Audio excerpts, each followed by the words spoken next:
જો તમે પોતાના સપનાનું નવું ઘર બનાવવા માંગતા હોય તો તમારા માટે ખુશીના સમાચાર છે। સોમાની ટાઇલ્સ જિલ્લાના પહેલા શોરૂમનું તાપી સોનગઢમાં ભવ્ય ઉદ્ઘાટન કરવામાં આવ્યું। ત્યારે જો હવે તમે એક આકર્ષક ઘર બનાવવા માંગો છો તો આ શોરૂમની મુલાકાત અવશ્ય લો। શું છે એની વિશેષતાઓ આવો જાણીએ। દરેક ગરીબ કે અમીર વ્યક્તિઓનું સપનું હોય છે કે તેના સપનાનું એક આકર્ષક ઘર હોવું જોઈએ। ઘર હવે જીવન જીવવા માટેની એક મહત્વપૂર્ણ જરૂરિયાતની સાથે જ સ્ટેટસ અને મોભો દેખાડવાનું એક માધ્યમ બની ગયું છે। લોકો અનેક પ્રકારની સુખ સુવિધાવાળું આકર્ષક ઘર બનાવવા ઈચ્છે છે। ત્યારે આવા લોકો માટે સોનગઢના અગ્રવાલ બ્રધર્સ એટલે કે શ્યામ માર્બલના માલિક એક નવું નજરાણું લઈને આવ્યા છે, જેમાં સોમાની ટાઇલ્સના શોરૂમનું તાપી જિલ્લામાં ભવ્ય શુભારંભ કરવામાં આવ્યું।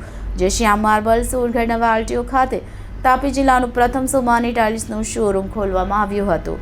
આ ઉદ્ઘાટન પ્રસંગે મોટી સંખ્યામાં બિલ્ડરો, કોન્ટ્રાક્ટરો સાથે સામાજિક અને રાજકીય અગ્રણીઓ ઉપસ્થિત રહ્યા હતા। સાથે જ સોમની કંપનીના હોદ્દેદારો આ ભવ્ય શુભારંભ અને લોકોનો મળી રહેલો પ્રતિસાદ જોઈને આનંદિત થયા હતા। નોંધવું રહ્યું કે આ શોરૂમના માલિક કમલેશભાઈ અગ્રવાલ, વિનોદભાઈ અગ્રવાલ અને સમગ્ર અગ્રવાલ ફેમિલી આજ સુધી લોકોએ આપેલો સાથ સહકાર આવનાર દિવસોમાં પણ આપવા વિનંતી કરી હતી। ત્યારે ટાઇલ્સ અને માર્બલ અંગે વધુ માહિતી મેળવવા માટે સંપર્ક કરો મોબાઈલ નંબર 7096631915 પર। Reporter Vindeshwari Shah, city golden news, Tapi.